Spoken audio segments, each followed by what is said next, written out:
नमस्कार दोस्तों, क्या आपको पता है कि चाइना का फ्लैग 1928 के बाद से 1949 तक की वही फ्लैग हुआ करता था जो कि आज ताइवान का फ्लैग है। साथ ही चाइना की एक नहीं दो सरकार है और इसकी हिस्ट्री बहुत ही ज्यादा निराली है। और हाल ही मैंने इस घटना को लेकर एक वीडियो भी बनाया जिसमें काफी नेपाली लोगों ने रिएक्शन भी दिया। कुछ लोगों ने चाइना का सपोर्ट किया, कुछ लोगों ने ताइवान का सपोर्ट किया और कुछ लोगों ने अमेरिका को लताड़ के कोसा, क्योंकि अमेरिका ने यूक्रेन और रशिया के बीच में वॉर ऐसे ही क्रिएट की और भाग गया। तो क्या कुछ वैसा ही होने वाला है इस रीजन में भी चाइना और ताइवान को लेकर? क्योंकि चाइना इतना आक्रोश में था कि चाइना ने कहा कि अगर अमेरिका आग से खेलेगा तो जलने के लिए भी तैयार रहे।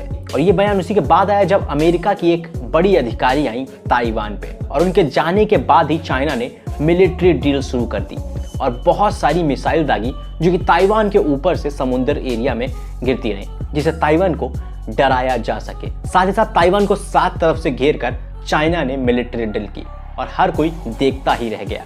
और इसी के साथ चाइना के एम्बेसडर जो कि नेपाल में है, उन्होंने नेपाल से स्टेटमेंट जारी करने को भी कहा कि अमेरिका की पेलोसी का आना गलत है। साथ ही क्या नेपाल के ताइवान से जो कि पुराना चाइना था उससे भी कोई संबंध रहे हैं या नहीं, और आज के दौर में ये संबंध कैसे हैं, और जानेंगे कि चाइना और ताइवान के बीच में आखिर लड़ाई क्यों है और अमेरिका इतना ज्यादा इंटरेस्ट क्यों ले रहा है इस लड़ाई में। साथ ही चाइना क्यों बोलता है ताइवान को अपना हिस्सा, और यही बात करेंगे हम आज के चर्चा के विषय में। तो वीडियो को एंड तक जरूर देखिए, इससे बढ़ेगी आपकी नॉलेज। साथ ही साथ अपने फ्रेंड्स और फैमिली तक इसको शेयर जरूर कीजिए। दोस्तों, जब हम बोलते हैं चाइना तो आपको दुनिया का ये नक्शा दिखाई देता होगा जो कि है दुनिया का दूसरा सबसे बड़ा देश।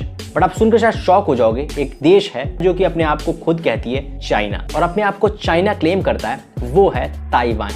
तो चलिए जानते हैं थोड़ी सी डीप हिस्ट्री में कि ये दोनों अपने आप को चाइना क्यों कहते हैं। तो जो ताइवान का रीजन है, इसको कई सारी डायनेस्टीज और कई सारे रूलर्स ने रूल किया। 17वीं सेंचुरी में इसको डच ने रूल किया, फिर चाइना की चिंग डायनेस्टी ने इसको रूल किया और फिर जापान ने भी इस आइलैंड को रूल किया। और 1895 तक, वर्ल्ड वॉर 2 तक ये ताइवान हुआ करता था जापान का हिस्सा। और 1945 की वर्ल्ड वॉर के बाद बहुत सारे बदलाव भी देखने को मिले इन रीजन्स में, जहां पर मुकाबला होने लगा एक आइडियोलॉजी का जो कि थी वेस्टर्न आइडियोलॉजी डेमोक्रेसी को लेकर, साथ ही साथ कम्युनिस्ट आइडियोलॉजी की। और इन दोनों के बीच में कहीं ना कहीं अपने आप को सही साबित करने की होड़ थी। और चाइना में कम्युनिस्ट फोर्सेस स्ट्रांग होने लगी, जो कि माओ के प्रेजेंस में चाइना की कम्युनिस्ट फोर्सेस काफ़ी ज़्यादा एग्रेसिव हो गई। और 1949 में आज का जो चाइना है उसके अंदर होने लगी सिविल वॉर, यानी कि गृह युद्ध छिड़ गया। और दोस्तों, गृह युद्ध एक अंदरूनी लड़ाई है जो कि एक देश के अंदर ही लोगों के बीच में होती है। और इस लड़ाई में चाइनीज कम्युनिस्ट कहीं ना कहीं जीत गई। और जो 1949 की चाइना की गवर्नमेंट थी वो चली गई वहां से ताइवान, जो कि आप ताइवान के किसी भी ऑफिशियल साइट पर देख सकते हो। ताइवान के साथ उनका ब्रैकेट में लिखा होगा ROC, यानी कि रिपब्लिक ऑफ चाइना, यानी कि वो ताइवान के साथ साथ रिपब्लिक ऑफ चाइना को भी रिप्रेजेंट करते हैं, जो कि 1949 के पहले सरकार हुआ करती थी उस मेन लैंड चाइना की। और 1949 तक जब तक गृह युद्ध नहीं छिड़ा था, उसके पहले जो चाइना का फ्लैग हुआ करता था वो सेम फ्लैग था जो कि आज ताइवान का फ्लैग है। और जो ये आज का चाइनीज फ्लैग है, ये कम्युनिस्ट पार्टी ऑफ चाइना का फ्लैग है, जो कि सिविल वॉर में कम्युनिस्ट पार्टी के जीतने के बाद से उन्होंने रखा। और यही वजह है दोनों देशों के बीच के कॉन्फ्लिक्ट की। ताइवान मानता है कि ताइवान की सरकार असली हकदार है चाइना की, जो कि मेनलैंड चाइना है, और ताइवान का ही पूरा हक है उस मेनलैंड चाइना पर, क्योंकि ताइवान की सरकार को जबरदस्ती वहां से उखाड़ के फेंका गया था। और कम्युनिस्ट पार्टी ऑफ चाइना वो एक इलीगल ऑक्यूपाई करके रखे हैं उस मेनलैंड चाइना को। वहीं शी जिनपिंग, जो कि आज का मेनलैंड चाइना है, उसका कहना है कि ताइवान उनका अभिन्न अंग है और वो ताइवान को चाइना का हिस्सा ही मानते हैं। तो आपको क्या लगता है कि असली हकदार कौन है?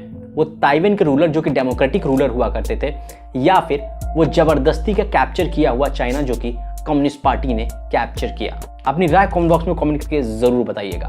वहीं ग्लोबल सिनेरियो में देखें तो ताइवान को करीबन 15 देश ही हैं जो कि रिकॉग्नाइज करते हैं। साथ ही साथ UN में भी ताइवान को रिकॉग्नाइज नहीं किया जाता है। और वर्ल्ड सिनेरियो में देखें तो चाइना बहुत पावरफुल हो गया, उसने बहुत सारी अपनी पावर इकट्ठा की। और आज के समय पर कोई भी देश चाइना के अगेंस्ट ताइवान का सपोर्ट नहीं करता।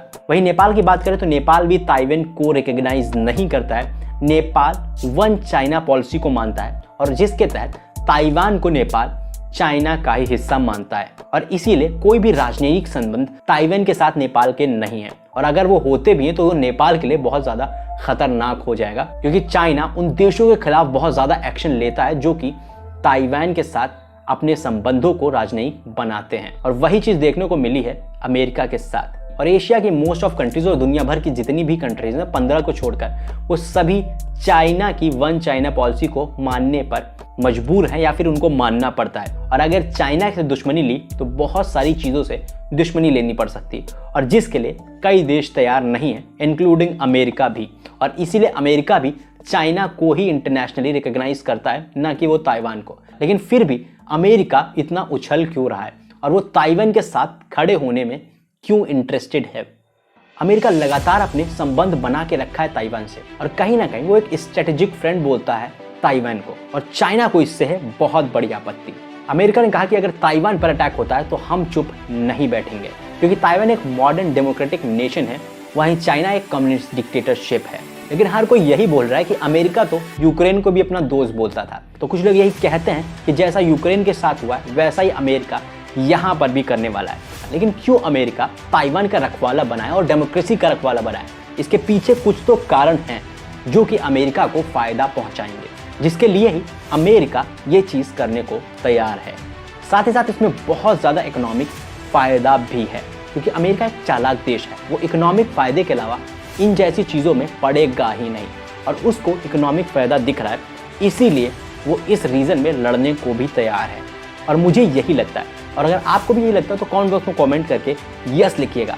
तो इस चाइना ताइवान लड़ाई में छुपे हैं अमेरिका के बहुत सारे इंटरेस्ट, क्योंकि चाइना है दुनिया की मैन्युफैक्चरिंग हब, और दुनिया की हर एक मैन्युफैक्चरिंग कहीं ना कहीं चाइना से हुई है। आपके घर में ही तमाम जो सामान है उसमें से मोस्टली सामान चाइना से ही बन के आया होगा, और अगर चाइना के बेसिस ताइवान पे हो गए तो चाइना को कोई रोक नहीं सकता उस रीजन में ट्रेड करने से।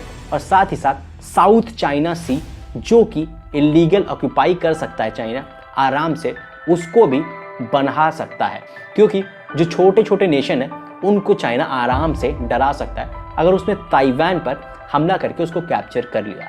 और यहाँ से गुजरता है करीबन दुनिया का 30% ट्रेड, जिस पर सीधा सीधा हक हो जाएगा चाइना का, और वो चीज़ अमेरिका कतई नहीं चाहता है, जिसके चलते ही कॉन्फ्लिक्ट है। क्योंकि चाइना अगर ताइवान पे हमला कर देता है और ताइवान को अपना हिस्सा बना लेता है तो अमेरिका के उन बेसिस के लिए बहुत बड़ी प्रॉब्लम क्रिएट हो जाएगी, और अमेरिका ये नहीं चाहता कि उसकी पावर उस रीजन में कम हो। और ये एक स्ट्रेट रीज़न है कि अमेरिका वहाँ पर युद्ध करने को भी तैयार है ताइवान के लिए। सो दूसरा बड़ा इंटरेस्ट है सेमीकंडक्टर चिप्स। दोस्तों ताइवान की TSMC कंपनी जो कि सेमीकंडक्टर की एक बहुत बड़ी मैन्युफैक्चरर है, और आप इसी से अंदाज़ा लगा सकते हैं कि दुनिया के 60% सेमीकंडक्टर की ज़रूरतें ताइवान से ही पूरी होती हैं, और जिसमें से करीबन 57% यही कंपनी बनाती है जो TSMC कंपनी है ताइवान की। और ये जो सेमीकंडक्टर चिप्स हैं ये सारी इलेक्ट्रॉनिक डिवाइसेस में लगती हैं, और फाइटर जेट्स में तो इनकी बहुत ज़्यादा रिक्वायरमेंट होती है, और ये काफ़ी महंगी भी होती है, और काफ़ी कॉम्प्लिकेटेड टेक्नोलॉजीज़ हैं जो कि सिर्फ और सिर्फ ताइवान के पास ही है। और अमेरिका को पता है कि अगर ताइवान पर हमला हुआ और चाइना ने ताइवान को ले लिया तो ये सीधे सीधे अमेरिका की चिप्स इंडस्ट्रीज़ के लिए बहुत ज़्यादा नुकसानदेह होगा, क्योंकि अमेरिका की कई टेक जाइंट जैसे कि एप्पल, एनवीडिया, वो सीधे सीधे ताइवान के ऊपर ही डिपेंडेंट हैं अपने प्रोडक्ट को लेकर। और अगर ताइवान जाता है तो कहीं ना कहीं अमेरिका के हाथ से ये चिप्स और टेक्नोलॉजी की इंडस्ट्री जाएगी, और अमेरिका ये कतई होने नहीं देगा। और इसी सेमीकंडक्टर टेक्नोलॉजीज़ की वजह से ही ताइवान की जो GDP है वो है करीबन $786 बिलियन के आसपास, जो कि कई बड़ी देशों की GDP से बहुत ज़्यादा है। यानी कि एक छोटा सा आइलैंड बहुत ज़्यादा पैसे कमाता है कई बड़े देशों के मुकाबले, और यही चीज़ अमेरिका के लिए भी ज़रूरी है, साथ ही साथ चाइना के लिए भी ज़रूरी है। और इसीलिए इस आइलैंड के पीछे दुनिया की बड़ी महाशक्तियाँ पीछे पड़ी हैं, और दुनिया में इस छोटे से आइलैंड की बहुत ज़्यादा वैल्यू है। तो आगे क्या होगा वो तो वक्त ही बताएगा। तो आपको क्या लगता है कि चाइना को ताइवान में मिल जाना चाहिए या फिर ताइवान को एक अलग देश ही रहना चाहिए? कमेंट बॉक्स में कमेंट करके जरूर बताइएगा, क्योंकि आपकी राय बहुत ज्यादा जरूरी है। साथ ही अगर आपको इन्फॉर्मेशन और वीडियो अच्छी लगी तो इसको लाइक कीजिएगा, चैनल को सब्सक्राइब नहीं किया तो चैनल को सब्सक्राइब करके बेल का आइकन जरूर दबा लीजिए, ताकि ऐसी लेटेस्ट अपडेट आप सभी को मिलती रहे। धन्यवाद। NN news.